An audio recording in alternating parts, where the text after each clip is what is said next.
and welcome back to the Empowered National Interdisciplinary Research Program, Summer 2026. I hope you're all doing well. My name is Sayyida Hadia and I will be your mentor for today's lecture. Before we begin, let's quickly mark today's attendance. Please pause the video and drop a comment below, including your full name. Once you have done that, you can continue watching. Let's begin with a quick recap of what we covered in a previous lecture. Last week we learned how to write the background section of your research paper. And why is it important to introduce your topic, explain its significance, define key concepts, and summarize previous research so that readers understand the context of your study. Now that you have explained what your research is about and why it's important, it's time to explain how you actually carried out your research. Today's lecture covered two different but related parts of your paper. One, the acknowledgement section, and two, let's call that one M&M, which actually is methods and materials.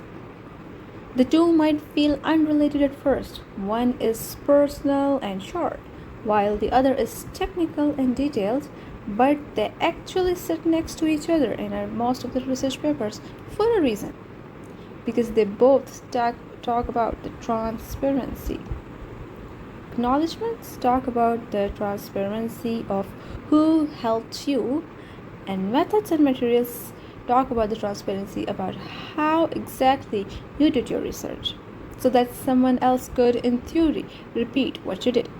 Now let's take them one at a time. Let's start with the easier, more personal one, acknowledgements. What is this section for? Well, think about everyone who helped you along the way while you were working on this research, but who didn't actually co-author the paper with you. They didn't write the paper with you. Maybe someone gave you feedback on a draft. Maybe someone helped you find your data. Maybe your mentor guided you through the whole process. The acknowledgements section is where you publicly say thank you to those people. This is different from your author list and co-author list, by the way. Authors are people who did real intellectual work on the research itself, like designing the study, analyzing data, writing sections. And acknowledgements are for people who supported you but whose contribution does not rise to the level of authorship. The next question that comes to our mind is who should you include? Well, a good starting list is usually maybe your mentor or supervisor, like all of the mentors in this program who are guiding you through this program and your research.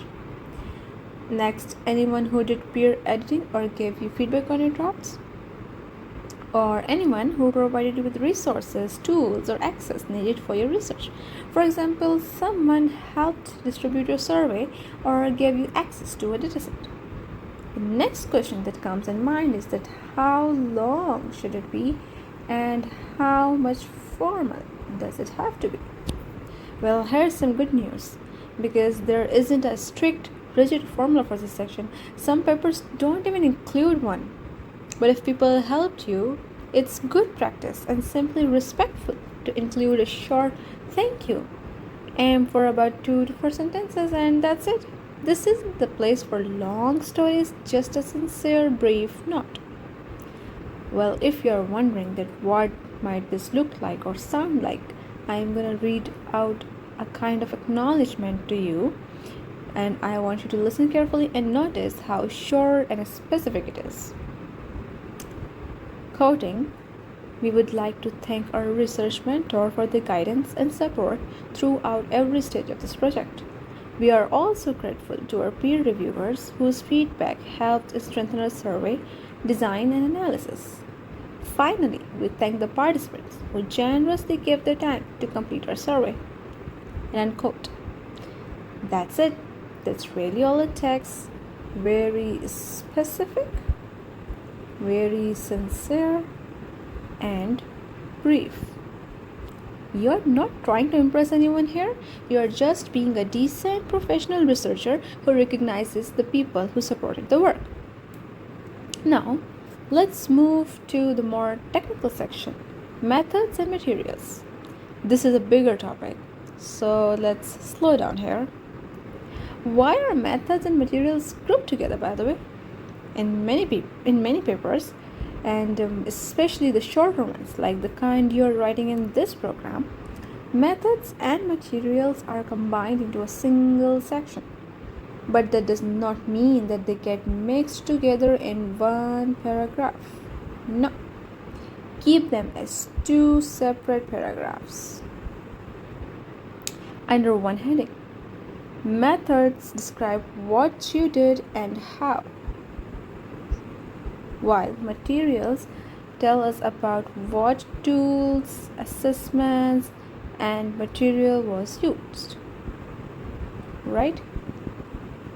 So, to remember them in a more simpler way, think about methods as the recipe which you followed, the steps that you followed, while materials is the ingredient list. Something which you needed to follow that particular recipe, right? Hope this makes it easier to remember the difference between methods and materials, and also the reason that why are they grouped together. Moving ahead, about writing a methods paragraph. Your methods paragraph needs to explain clearly enough that someone else could repeat your study. Like exactly how you gather your information, what you write here depends on the type of research you did, right? If your research was a literature review, meaning you gather information from existing published studies rather than collecting new data, then you have to explain how you searched for those studies, what criteria you used to decide which studies to include or exclude, and how you combined or synthesized the information you found. And if your research involves collecting your own data through an experiment or a survey, explain whether your study was experimental, like where you actually did some manipulation, like testing two different study methods on two groups, or was it non-experimental, where you simply just observed or surveyed the people without changing anything, like the one you are doing for this program. And then you have to describe step by step, like how you actually carried it out. The key test for a good methods paragraph is remembering and trying to answer one particular question, that if a stranger who has never seen your project reads this particular paragraph and is he able to understand exactly what you did, in what order, and to whom? If the answer is yes, then you have written a solid method section. Let's look at an example about methods paragraph written for a survey-based study. Well, I want to walk through it slowly because it shows you all the pieces working together. Data for the study was collected through a structured survey consisting of multiple choice questions. It's telling the type of the questions used. The survey was designed to gather information on the particular topic of your research. Then coming next, participants from the general population aged 13 and above, whatever the age range is, were invited to complete the survey, which was distributed online to ensure accessibility and a diverse sample. A total of X responses, the number of responses collected. The survey included demographic questions as well as targeted items aimed at identifying patterns, preferences, and opinions relevant to the research question. Here you have explained the kind of questions involved in the survey. Now, to analyze the data, responses were compiled and examined using quantitative methods, focusing on identifying correlations between variables of interest. Now, since it's a survey-based research, you also mentioned how you are going to drive the result, how the data analysis is going to be done. If there is any specific methodology or stats involved, you mentioned that here as well, like they have mentioned correlations. In addition to survey data, external sources and relevant literature were used to provide context and support for the findings. These sources helped to triangulate the data and strengthen the interpretation of observed trends. Notice, everything in this one paragraph manages to answer what tool was used to collect data, like a structured multiple choice question survey. Who were the participants and what were the eligibility requirements, like general population, age 13 and above. How was the survey distributed? Well, online to reach a wide and accessible sample. How many people responded? Well, here we specify the number of responses collected. Don't leave a placeholder in your final paper, okay?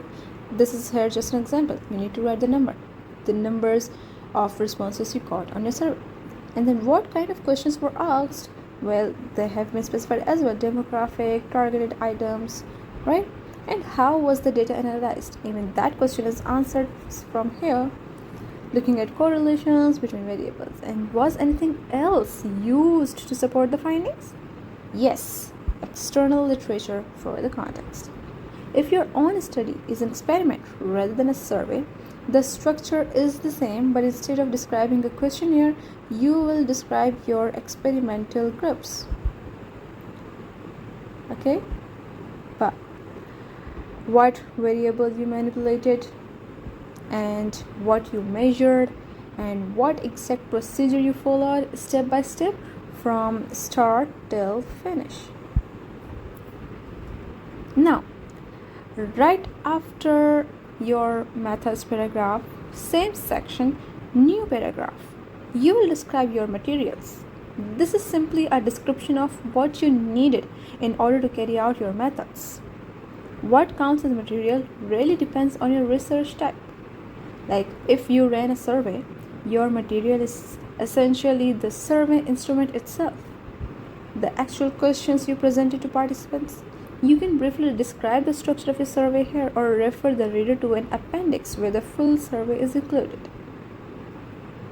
If you ran an experiment, your materials would be the equipment, tools, or instruments you use to carry it out.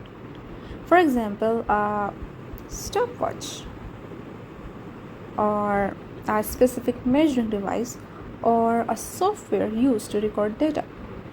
A simple way to remember is, if someone asked you, what did you actually need in your hands or on your screen to do this study, that list is your material. Putting it all together, so here is how today's lecture fits into your overall paper. By the time a reader finishes your acknowledgements and your methods and materials section, they should know exactly who supported your work and exactly how you carried out your research, clearly enough that they could, in principle, repeat it themselves. Before you move forward, here is a simple self-check for your own draft. Acknowledgements. Is it short, 2 to 4 sentences, and does it specifically name the type of support you received, like mentorship, editing, or resources? For methods, does it explain step by step exactly how you gathered your data? And does it state clearly whether your study was a literature review, an experiment, or a survey? Materials. Does it list exactly what tools, instruments, or survey questions you needed to carry out your methods? Take some time this week to draft both of these sections using your own project details. Don't worry about making them sound fancy. Clarity and honesty matter far more than impressive sounding language. That wraps up today's lecture. For this week's assignment, you will write all 3 sections: acknowledgements, methods, and materials. So to remember, keep your acknowledgements brief and sincere. Clearly describe your research process in the methods section and explain the survey you used in materials section. If you have any questions while completing your assignment, feel free to ask your mentors on Discord or during this week's live quiz session. And thank you for watching, and I will see you in the next lecture. Good luck!